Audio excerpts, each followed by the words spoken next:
Welcome to True Crime Garage. Wherever you are, whatever you are doing, thanks for listening. I'm your host, Nick, and with me as always, ladies and gentlemen, the next star of ABC's The Bachelor. He is the captain. There will be no rose for you. No rose for you, I say.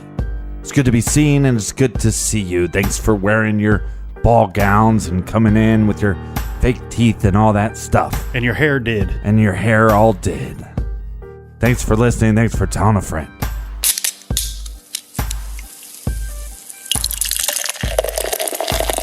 Today we are drinking Off the Leash, Shamefully Good Texas Red Ale by the good people at Noble Rey Brewing Company in Dallas, Texas. Beautiful people in Texas. Garage grade 4 out of 5 bottle caps.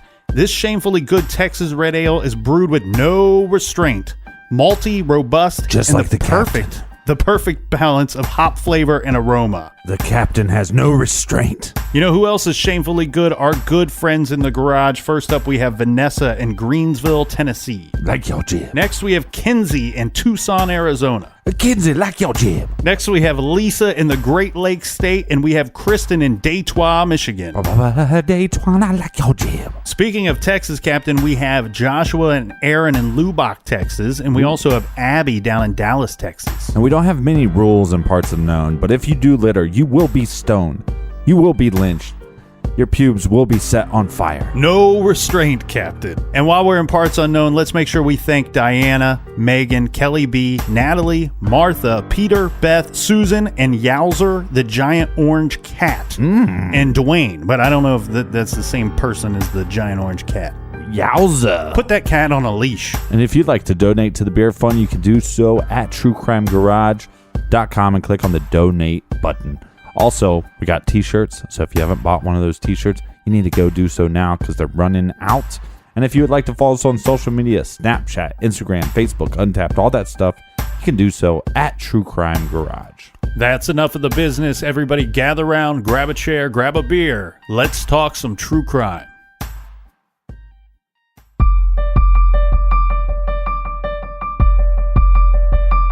This is True Crime Garage. And this is the case of a dark past.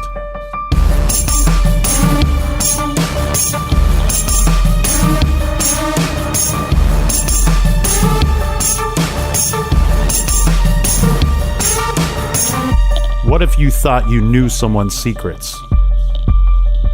What if you had learned about someone's past? A very dark past. And you suspected that person of murder. Multiple murders. But this person, this evil, dangerous person, is not in prison. He is not tucked away behind bars. Society is not safe from this killer. And you and I are not safe because this monster is still walking the streets. Maybe he's living in your neighborhood, where you work and where your kids go to school. You know his secrets. What would you do? Would you act on what you know? What if you could not just turn him in? What if the police knew what you knew, but they had no proof? Would you confront the man? Would you confront a killer? How close would you get?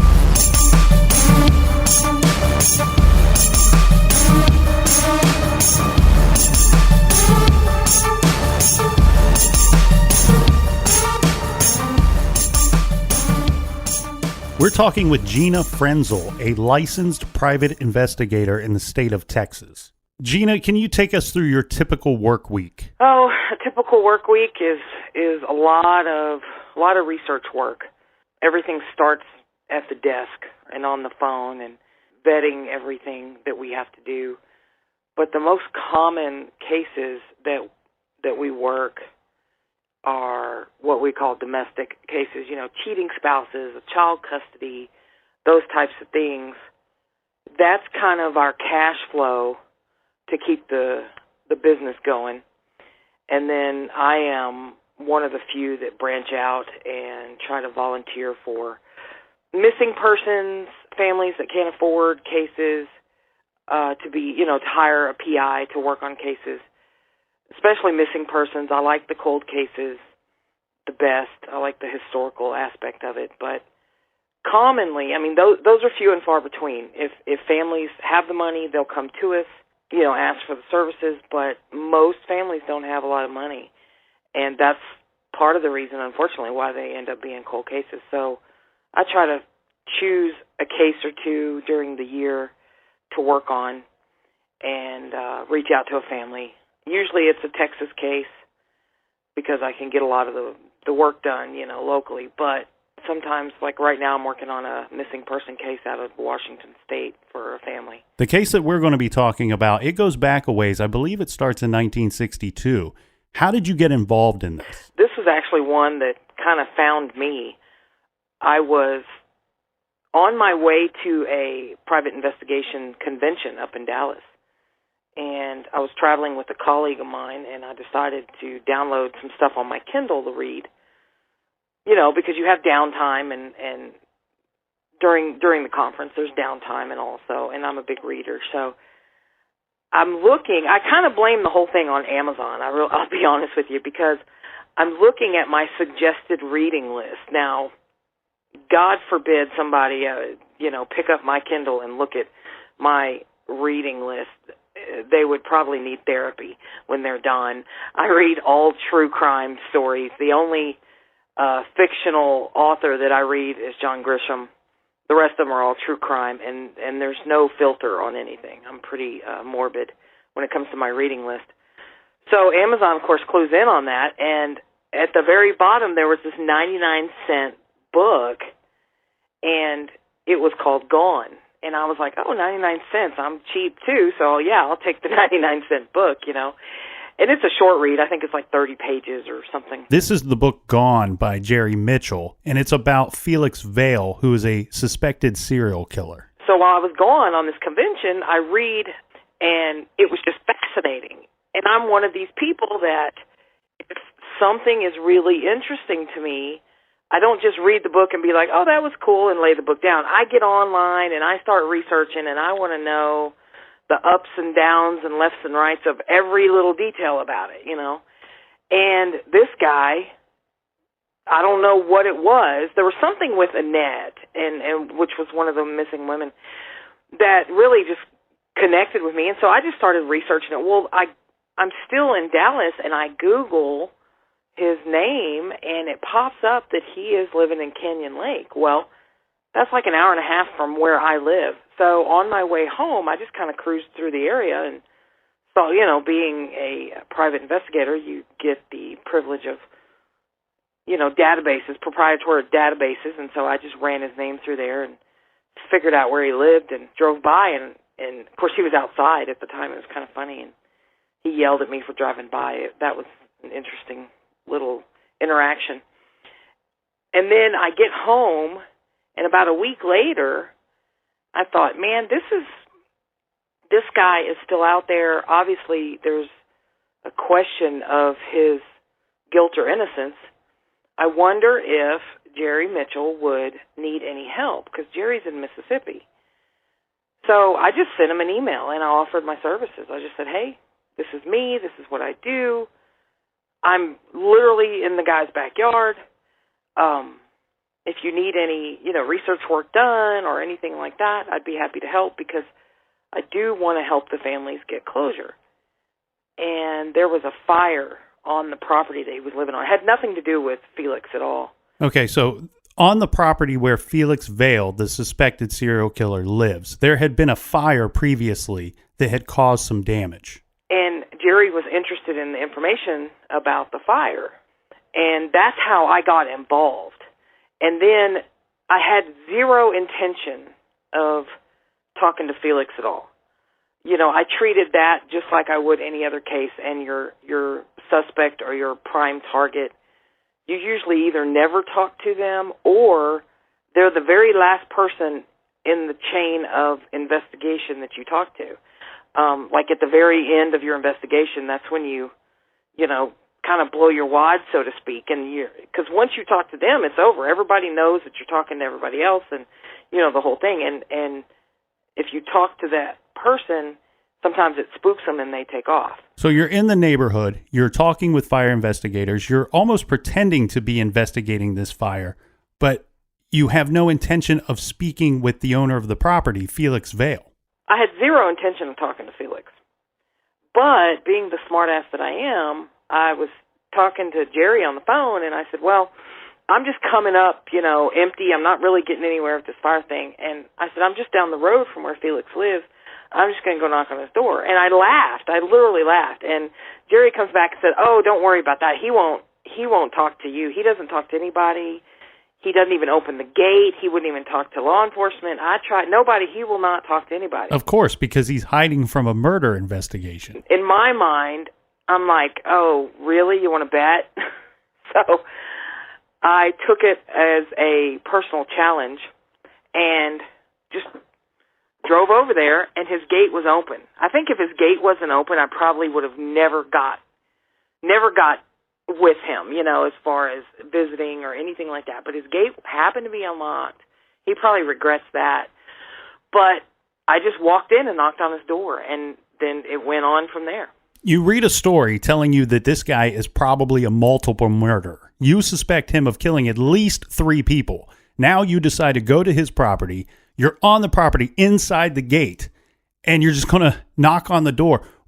What is the interaction like with the serial killer, with the suspected serial killer? I was shaking like a leaf, and I'll tell you, you do that not just because it was Felix, but because it's the prime target. It's the suspect in the case.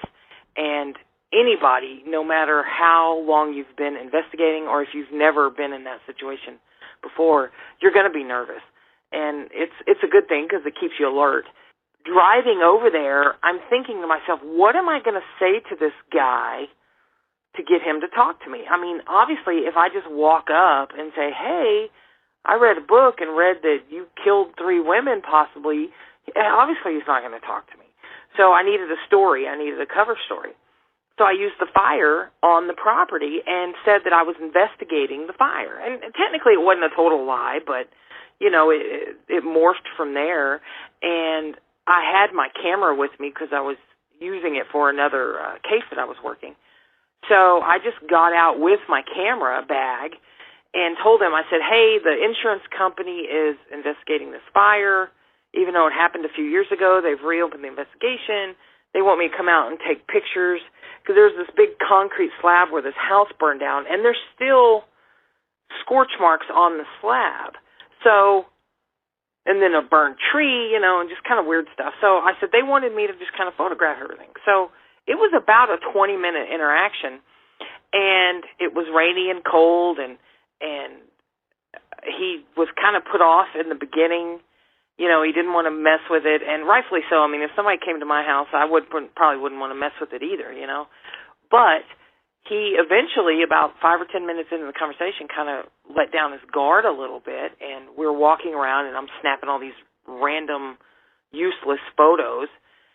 He said something during that first 20 minutes that he spoke about a girlfriend, not one of the 3 women, but a girlfriend that actually I met later on that was, I guess they had a falling out, obviously, and he had said something along the lines of a personal response.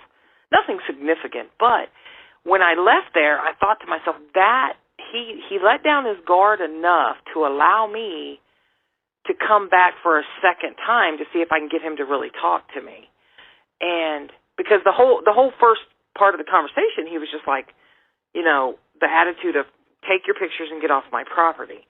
But as soon as we started getting chatty and he kind of let his guard down, I knew I could go back at least one more time. During this first interaction with Felix, were you recording your conversations? Yeah, I was recording the first one. I was wearing the sundress because it was late March, early April, and it started out as a hot day. Of course, it turned chilly in that evening. But so I wasn't dressed, prepared to go and talk to him. But it was sometimes in the industry you have to dress a certain way for certain situations. And another case that I was working on, there was a gentleman that I needed to talk to, and the only way I knew he was going to talk to me is if I showed a little cleavage, for lack of a better way of putting it. And so I dressed that way. Well, if I would have, hindsight, I would have never dressed that way going to talk to Felix in the first place. However, it probably helped. But the problem with that is, usually I will put the recorder that I used, I would put down in my bra, and I didn't have one on that day. And I'm like, crap. What am I going to do? I got to record this. This could be the only conversation I ever have with this man. It has to be recorded. And so my next option usually is my boot. Well, I wasn't wearing boots. I was wearing sandals. So it promptly went down into the front of my panties and sat there the whole time while I was walking around with them. Picked it up great. That's the first time I'd ever used that spot to hide my recorder.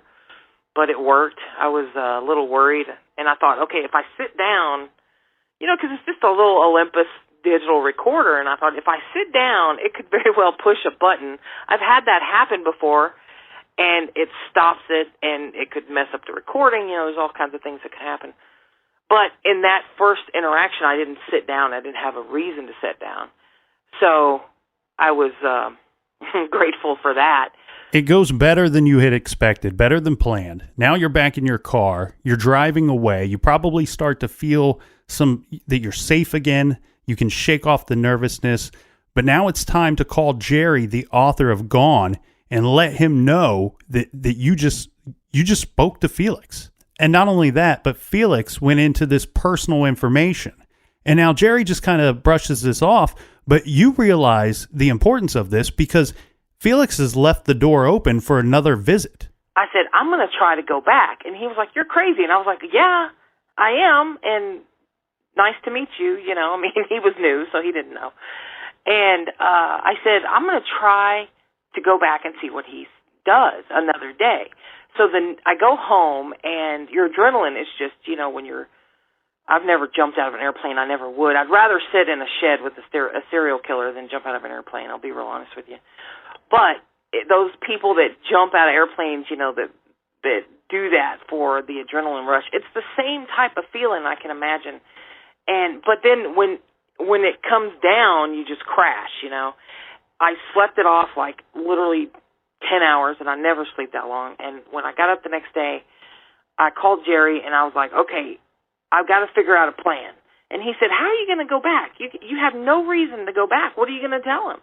I said, I'm going to tell him that my pictures were shit and I need to take better pictures. You've developed a plan to get back there and talk to Felix again. But now, speaking with a suspected multiple murderer once is nerve-wracking. But to go back there a second time is just crazy. I didn't know what I was going to be up against. So you prepare your body, your physical body, like you're going to be on surveillance for the whole night, which, you load up on protein, you stop drinking water, so you don't have to go to the bathroom, the whole thing, and which was a good move on my end because he didn't have a bathroom. And I told Jerry it's about 2:00 in the afternoon or something. I said, okay, I'm going in. I'll just leave me be. I'll talk to you when I'm done. I was in there for 6 hours talking to him that second time. 6 hours. It was crazy. So now you're in Felix's rundown house. It's like a storage shed almost. And Felix, he's elderly at this point, correct? Yeah, he was, I think, 73, 72 at the time, yeah. But on your first visit, you didn't go into his home. I stepped in about 1 foot because he asked me to come in so he could put on different shoes and a jacket. But I didn't get a good look. And it's a storage shed. It's actually a storage shed that he lives in. Like a 2-room storage shed. It wasn't very big at all. Probably the whole thing was probably 500 square feet, Guy sounds like he lives like the captain. I tell you, the BO factor was pegged at 10. I mean, the guy had serious BO. It was horrible. It was gagging. But he's very neat and clean in a sense. His body was not clean, but his stuff was very well, almost to the point of OCD, very well organized and clean, and everything had its own little place and compartmentalized. It was very interesting. So not a home at all. This is not a house at all. This is a storage shed. Does he have electricity? Does he have running water? he had water and electricity there. So you have like this concrete slab where this old house was. There's nothing there anymore. It's, I don't know, a half an acre. And then right behind it was a storage shed. Well, the storage shed still existed, so he converted that into a glorified bedroom. And there was electricity to the storage shed, but of course there's no running water. So he would just go to the bathroom in the yard. That's easy enough if you're doing a number 1, but what about a number 2? Pretty sure he would just dig a hole and take a crap in the yard. I'm not kidding. He was like that, you know. And so, but while I was there in that 6 hours, he offered me wine, and I'd take it. I mean, you have to in those situations. And I didn't want to, but I did. And I thought to myself, okay, milk this, because A, you don't want to obviously get, you know, drunk or anything. And 2, you don't want to have to go to the bathroom. And at one point, he said, I'm going to step out and go to the bathroom. And I said, okay. And he said, do you need to go? And I was like, no, I'm good. And he said, well, I can help you with that if you need to. And I'm thinking to myself, no, you can't. But thanks for the offer, you know. If I would have had to have gone, I still would have done it anyway. You know, your options are pee your pants or go squat in the yard and have a serial killer watch you pee. Whatever, I'm going to go squat in the yard. Well, you're nervous on that first visit, but during the second visit, I mean, are you scared at all? Because now you're inside the guy's home. I don't know if I would say terrified, but I was anxious and nervous and a little scared because the main thing was when you sit in that storage shed, at the time, there was only one way in and one way out, and that was that one door. And he was in between me and that door. And so there are double doors that open, but they were blocked with boxes and crates and things like that. You know, you think that's, of course, it's in my nature when I walk into a building, I always look at the escape route. You know, how am I going to get out of here the fastest way possible? And so, of course, that's running through my mind the whole time. And then I realized, I mean, he's back in the day, he could easily kick anybody's ass, I'm sure. He worked out a lot. He tries to eat healthy, and he was probably pretty strong. However, I probably outweigh him by about 75 pounds. You know, I'm a big girl. So I thought to myself, okay, this guy's 73, and yeah, he still works out, and he's still eating healthy and the whole thing, but I could probably take him enough to get out of the building if I needed to. Yeah, because this guy could just get extremely violent very quickly. I mean, you have to watch his mannerisms, try to pick up on what he's doing, on his character, read into him. Is this guy just some rampage, you know, if I said the wrong thing, he's just going to snap and, you know, try to kill me right there, or what's the situation? So that's always in the back of your mind. But then about halfway through that first long meeting, that 6-hour meeting, I just was pissed off, and your demeanor changes a little. Well, what did he do to get you pissed off? You know, I was aggravated because he wasn't saying what I wanted him to say. He just kept going on about this minutia, but when you're undercover, you're in a position to where you can't just be like, hey, dude, shut up and get to the point. You know, you can't do that, and especially with Felix, of all people, you cannot do that because he'll shut down and you're done, and that's it. And I wanted to leave that door wide open because we didn't know how big our window was going to be. What was some characteristics that you were picking up from him? I was just like, this guy is the most narcissistic asshole I've ever met in my entire life. And on top of that, he's used what he perceives as his superior mental state of everybody, as the way he views himself, to take the lives of these women. And it just pissed me off, you know. So my demeanor changed a bit. I had to keep it intact, but my demeanor changed a bit about halfway through. And then from then forward, it was just like, I'm on a mission, and this son of a bitch is going to talk to me whether he wants to or not, you know, type of attitude. Yeah, because after all of these years, we're talking about a guy that was married twice. He's intimately involved with another woman. We have this situation where the first wife is found dead, and the other two are just simply missing. You know, he gave me great detail about his relationship with Annette. Pretty good detail about his relationship with Sharon. He never really talked about Mary at all, just very, very briefly. You know, in this, and all of, like 90% of all of this information came in that 6-hour time frame, that meeting. But he never would say, my lover Annette, my wife, Annette. He never would say that. He would just say, this girl, the girl I met. I mean, he gave me detail from how they met all the way to just kind of fizzled out. And even though he's talking about his past relationships, he's not telling you what you need to know. What happened to these women? At some point during that conversation, I think, okay, this is where I'm going to get my smoking gun. How do I, ask him questions without grilling him, so to speak? Plus, I have to be oblivious to all this information. He can't know that I know everything already he's telling me. The last thing you can say to a man like this is, well, what happened to her? Because that projects an accusatory tone towards him. I could say it to you all day long. You'd be like, well, what happened to her was X, Y, Z. Not with him. What do you mean what happened to her? Are you saying I did something to her? That's how he would react. And now you're walking a very fine line, because you can't ask him specific questions, very direct questions, without him shutting down. You still need information, and all he's willing to say is that these relationships, well, they just fizzled out. I said, well, do you ever see her again? This was the weirdest, this is the single most strangest thing that has ever happened to me in my entire life, ever, is this moment when I said to him, oh, that's sad. It sounds like you really, had a deep love for her. Do you ever see her anymore?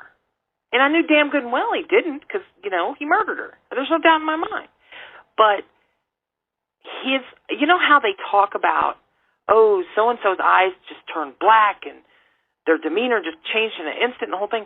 And I always thought to myself, okay, whatever, I'm very skeptical. I don't trust anybody. And I'm just like, whatever. I saw that happen in that very moment. And that was the only time that I was truly, for the lack of a better term, terrified in his presence. Because he was standing up, for whatever reason, I can't remember, and I was sitting down. So I'm immediately more vulnerable in the physical ratio. And I said, I thought to myself, I'm going to provoke him and get him to talk about the end of their relationship, because, like I said, he just kind of fizzled out. Oh, we just went our separate ways. Okay. What a great love story that is, and, all the detail I had to hear. Do you ever see her anymore? And he turned to me, and mind you, he's like 4 feet away from me. He turns to me, and he steps towards me. When he turned, his eyes were black. And he's got blue eyes. You've seen the pictures. He's got blue eyes. His eyes were black. And he took a step towards me, and he was just, no, I don't see her anymore. And he immediately started talking about something else. And it made me nervous to where I was almost physically shaking. I was like, oh, my God, this is the part where I die. All right. I don't have time to text. I'm going to die, and here we go.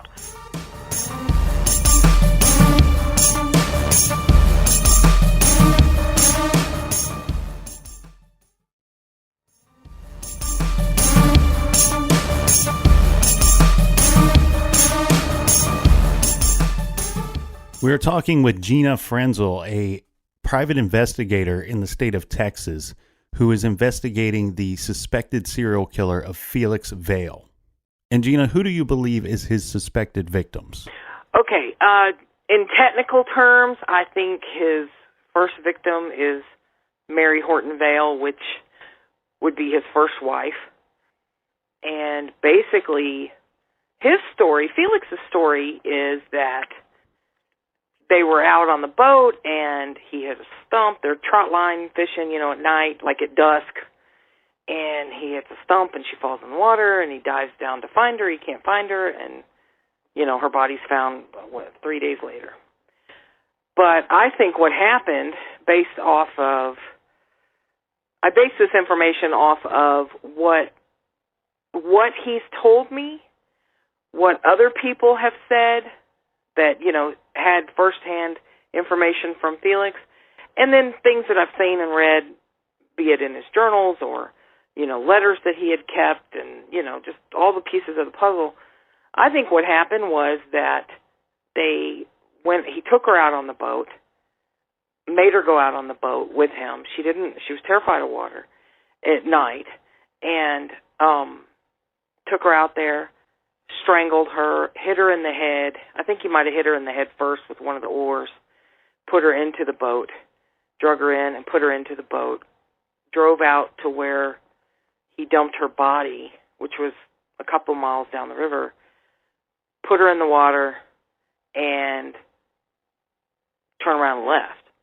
And if you look at the pictures of her body coming out, I mean, all of that, there's so much that indicates that, you know, she's got a head wound, and there's oil and stuff on the front part of her body.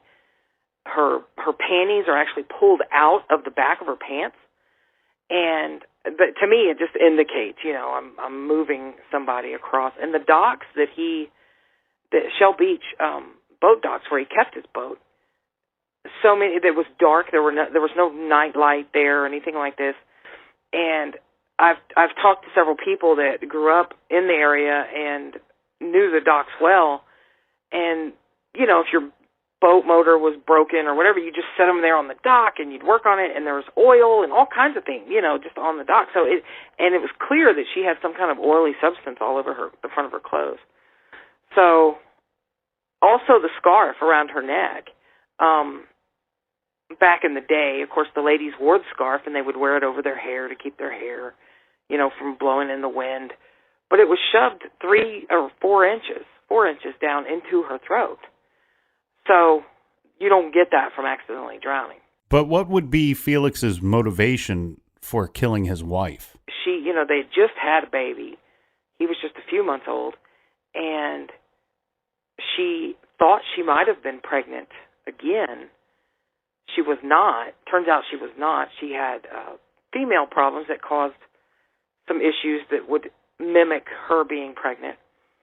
And Felix is documented telling someone that he didn't want to have the first kid, much less the second kid. And yeah, I think his words were, "I fixed that bitch to where she'll never have another kid," you know, that kind of thing. You had mentioned to me that Felix had some mommy issues. What did you mean about his family and his mommy issues? He, in my undercover work with him, he claims, now keep in mind, out of that 6 hours of just dredging on about everything, you know, he's very transcendental meditation type of product of the 60s, you know, just your stereotypical person like that. Well, so out of that 6 hours, probably 4 of it is him talking about all this just crap but you have to endure it. And during the course of that, he's talking about, he claims to have, you know, he asked me what the earliest memories I have, and, you know, I said, I don't know, 3 or 4 years old, I can't remember. And he claims to have memories of him in the womb. He says that he remembers as a newborn breastfeeding, and he talks about, he's fascinated with breastfeeding, and even through his journals, it's just weird. And he talks about breastfeeding on his mom and playing with her nipples to the point of stimulating her sexually, and it's just weird. But then you have, of course, there's all the siblings, and he's the second son, he's the first son, and his brother, I can't remember the age difference, but he's got his younger brother, Ronnie, and they're close, you know, they stay close, but apparently Felix was very, very close to his mother in a bizarre way, you know, just in a weird way, unnatural. And, of course, he touched on that, you know, with me, what I just explained to you. But then throughout his adult life, you know, I got the impression that his mother was, Felix can do no wrong. You know, Felix is the perfect child. He is, whatever he does wrong, Mommy's going to cover up for him too, or turn a blind eye, so to speak. Now, I'm not saying that she knew that he did something and she hid the truth. I don't think that was the case. I think what it was is she probably thought, okay, he's done something poorly, or, you know, he's done something deceiving, and so we're just going to act like it didn't happen, and we're not going to bring it up, and we're not going to talk about it. Of course, you have to attribute some of that to the generation, too. But all these years, of course, we didn't learn this until like a year later, but all these years, he has all these journals And the man writes down every frickin' thing he's done. Everything. I'm not kidding you. He writes down everything. But the journals start January 1st of 1985. Annette disappeared in 1984. So where are the rest of the journals? Well, then later we learned that he kept them in the attic of his mom's house. Well, you can't tell me his mom didn't. Obviously, she knew he kept things up there. And there was probably a pretty strong chance that she might have read a journal or two throughout the years. Who knows?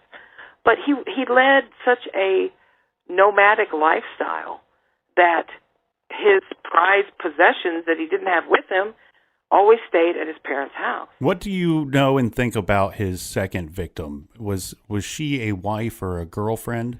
Sharon was his second victim, and Sharon Hensley, and she was a girlfriend. She was a long-term girlfriend. But according to Felix, she took off in a boat, sailed away with a couple. At one point in a letter he wrote to her mom, she took off with John and Vanessa. And then at another point he wrote in something else to somebody else that he took off with another name, a couple, but he took off with another name. And nothing is consistent except the fact that she was in a boat and she took off with this couple. He claimed that they both did pornography films. I don't know that he obviously could have performed in that kind of setting. However, I think she probably did. She was a stripper, and I think that evolved into maybe one or two pornography films. And I think what happened was at some point in 1973, they go to Florida and to do pornography. I mean, he told me that's what they did. They went over there to do that. And I think there was a different man. I think Vanessa is actually Sharon when he refers to Vanessa in these letters. I think Vanessa is actually Sharon. And this guy, John, I think is probably somebody that she either was in the pornography industry with or met somewhere along the way in relation to that. And I think his jealousy took over. Because Mary, obviously, he offed her because he didn't want the kid responsibility, and there was a life insurance policy that he was able to partially collect on. With Sharon, there was no fiduciary gain for her to be dead. And Felix is very possessive and very jealous and very controlling. I think what happened was John, whoever this John guy is, and Vanessa being Sharon, started an intimate relationship, and it was probably okay at the beginning, but then he gets insanely jealous, and if you're not going to be with me, then you're not going to be with anybody. I think he rented a boat. I think he drove off the coast of the Keys and killed them both, dumped them in the ocean, and came back. That's what I think honestly happened to her. Her body will never, ever, ever be found. I think there is potentially a male victim associated with her. So Felix's first wife is found dead. He claims she drowned in the river, but her body's found 3 days later, and it's obvious that it's suspicious circumstances. Then he has this other relationship with a girlfriend, and the mother is looking for the girlfriend because she disappears. He claims that she took off with another couple. They left out in the middle of the ocean. But Felix doesn't stop with the relationships there, does he? He has another suspected victim. Yes. His third victim was a wife, Annette Craverville. She was 15 when they met, and they dated and traveled around. They met at a garage sale in Houston, Texas, of all places. They date for a while. He convinces Mary to sign off paperwork so she can marry him, claiming that we're traveling around, and I think Annette even said in a letter to her mom at one stage, if we have to get married because he's traveling with a minor, and we love each other, just let us get married. And Mary, Annette's mother, says at that point, she said, if I don't allow her to get married, then I'm probably never going to see her again. It got to one of those situations. So she said, okay, y'all get married. They get married. Felix is a pedophile, plain and simple. I have zero doubt, based off of all the information that I have gathered during the course of my investigation, Felix is a pedophile. So that partially, to me, in my mind, explains why he would be attracted to a 15-year-old girl anyway. She was not, today you look at 15-year-old girls and you're like, what are they putting in their milk? They're developed and they're like, got the ass and the boobs, and you're thinking, you're not 15. Annette was not like that. She was very thin frame. She did not have big breasts, almost a boyish type of figure. And I think Felix preferred little boys over little girls in his pedophilia.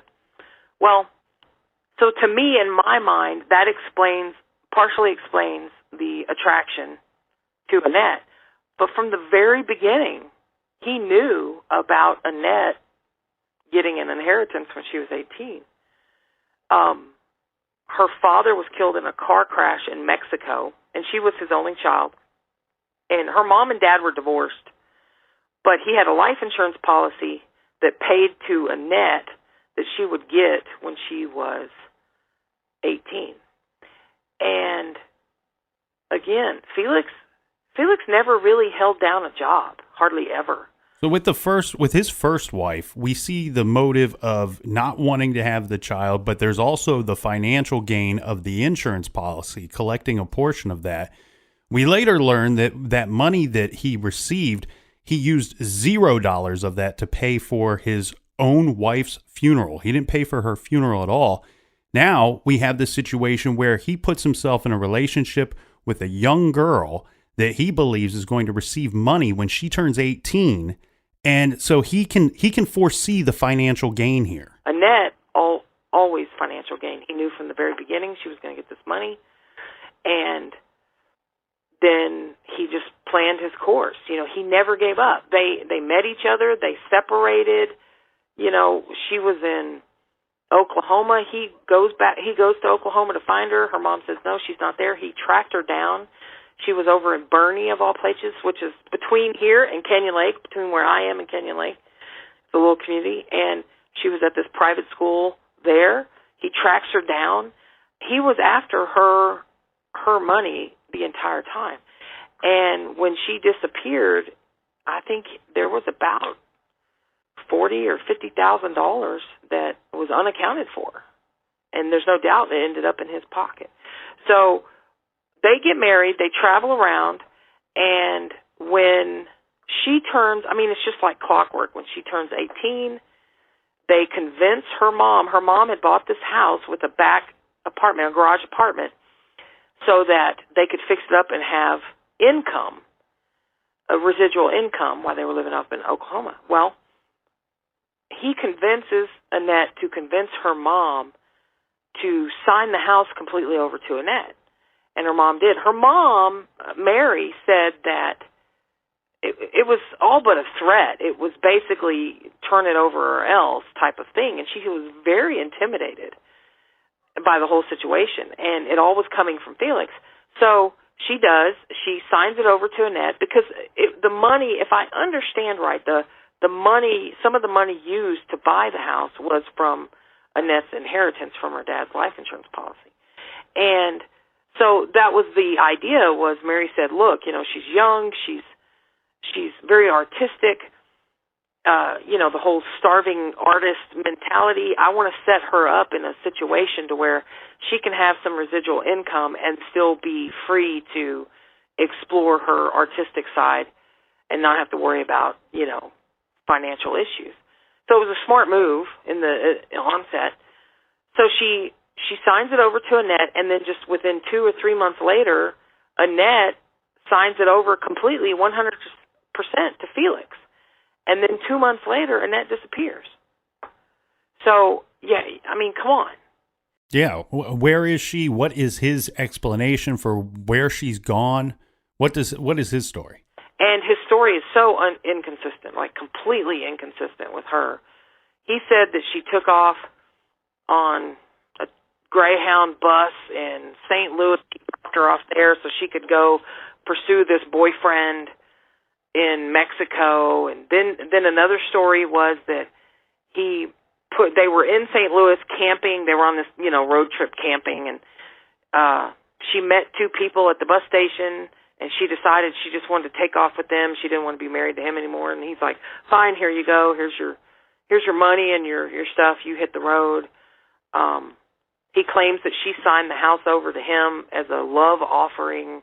What was his words? For being a father figure and a lover and a teacher, just everything was very much, I'm so great.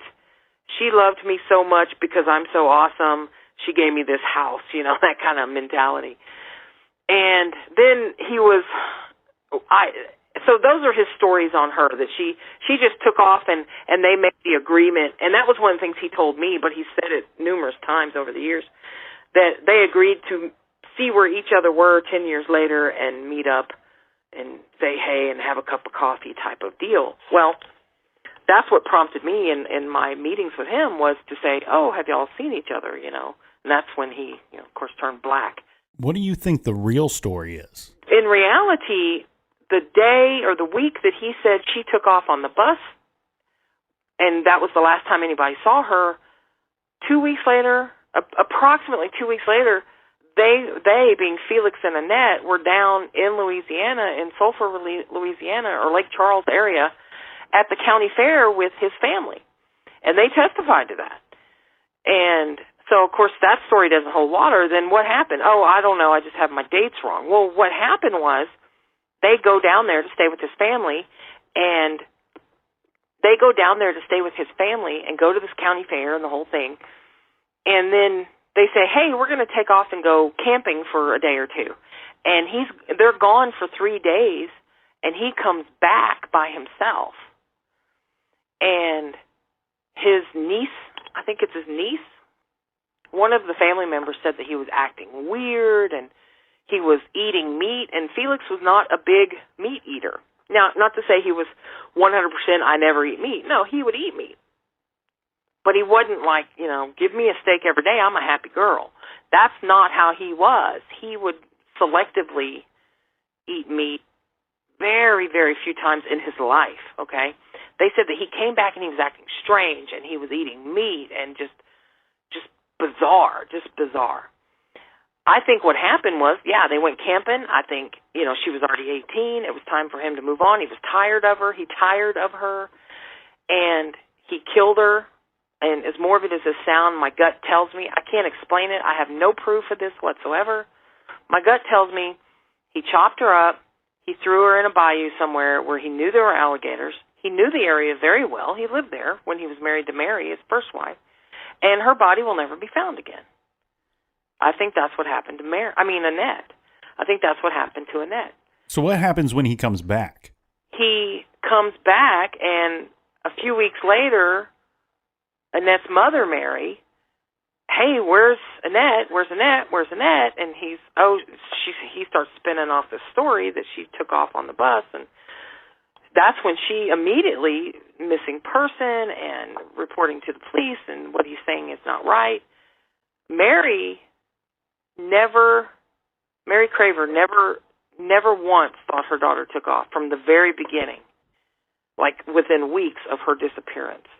She always said, Felix killed her and disposed of her, and I know he did, and he's lying about it, and she's always been just diligent about, never giving up. And of course, that's what brought, it took 50 years, but it got us to this stage now. But there were some signs, there were some red flags that went up, things that her mother had seen regarding the turmoil in their relationship. Annette, during the time they were married, Felix choked her and beat her up, and she left him, and she comes back to live with her mom. And she had gotten pregnant, and he made her have an abortion. He didn't want kids. And then he beat her up, chokes her, not choked her out, obviously. They had a fight. She comes back and stays with her mom in Oklahoma, and then he comes up there to come get her, and she reluctantly goes back with him. I think her term was, Felix was the smartest man I've ever known, and, the love of all loves, that kind of thing. So that being said, there was the domestic violence in that relationship. And after the fact, it wasn't until probably a year, maybe 2 years later after his arrest, after Felix's arrest, that we found women. In fact, right up until the trial, we were getting tips, and we talked to all these people. We found several women that same thing. He beat me up. He slapped me. One woman said he was choking her in the shower, and her brother came in and saved her.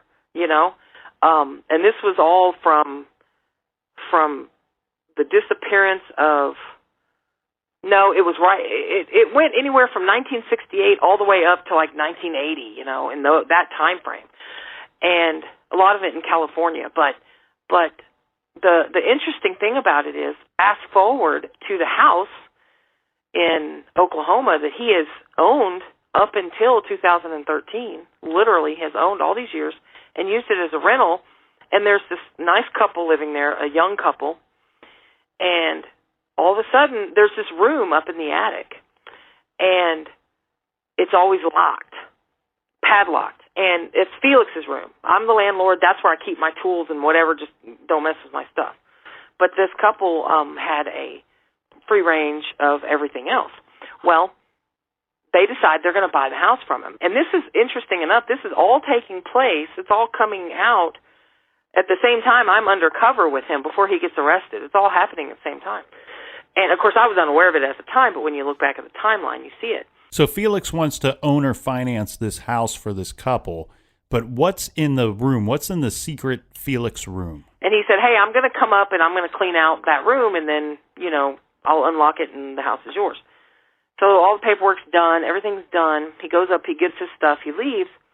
And a few weeks later, the new owners of this house say, hey, we're going to go up in that room and clean out because he left some stuff behind. Back in an old suitcase, like from the 70s. I mean, it's an old, soft-sided suitcase. Shoved up inside the suitcase is a bag, and inside that bag is Annette's clothing. It's her belongings, and it's all shoved in the suitcase and all shoved way back up and like tucked in the corner of the eave of the house. And they find it, and they immediately call the police on it, and for the police to come and get it. Well, at this point, I can't remember if he'd been arrested yet or not, but they had heard the story about him, and they're like, whoa, this is weird. Then when they see this, immediate red flag, and the police come and get it. Well, what is in this bag? I'll tell you, it's a weekend bag. First and foremost, the most red flag of the whole bag is her birth control. Her birth control is in the bag, okay? I don't care who you are. If you're taking off, if you're whatever stage of life you're in as a woman, if you are on birth control because you're not going to have a kid and you're taking off, you might leave your shoes behind. You're taking your birth control. I'm going to tell you that right now. So her birth control's in there. And there were 3 different forms of birth control, okay? There was a pill, a sponge, and a spermicide. This girl was serious about not getting pregnant. And from what I understand, the abortion, rightfully so, was probably one of the most horrible experiences, at that stage in her life. So she didn't want to go through that again, and she knew Felix didn't want kids, so she wasn't going to take the chance of getting pregnant. So it's birth control, a swimming suit, a change of clothing, and like a hat, a pair of sandals, I think. I'm not sure, some undergarments. But if I look at it as a female and I'm looking at that bag, I say that is a weekend bag. So my assumption on that is that was the bag that she had while they were down in Louisiana during the last time she was seen. And he gets back home after he kills her, gets rid of her body, goes back to his family's home, stays there a night or two, then goes back home to Oklahoma, cleaning out the car, and he's like, oh, shit, I got her bag. I'm going to shove it up here in the corner, and I'll take care of it later. And he never did. And he totally forgot about it. Because when he went up there, he kept it padlocked all these years. So 30 years, 40 years, when he goes up there to get his stuff for the final time to turn the house completely over to the new owners, he forgets about that bag, and they find it.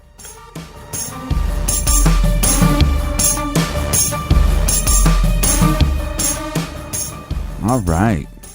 Did you guys miss me? Did you miss me? I'm still here. A lot of information there, Captain. A lot of stuff covered regarding this Felix character and his past relationships. And talk about a creep factor. I mean, to be stuck in a shack with this guy that you believe has killed multiple women, and he's the thing between you and freedom, the door. Mm-hmm.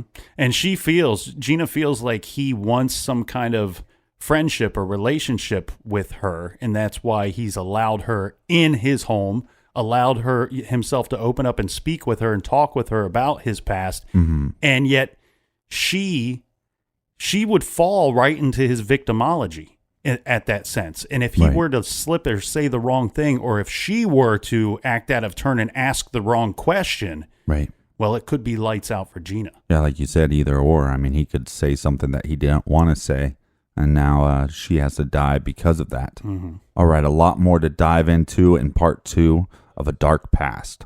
And for everything True Crime Garage, make sure you go to the website, truecrimegarage.com. Don't forget, we have our pint glasses on there. We have T-shirts available, old episodes, bonus episodes available. Check those out as well. I guess we'll see you tomorrow. Yeah, that's it for today. We'll see you back in the garage tomorrow. Until then, be good, be kind, and don't litter.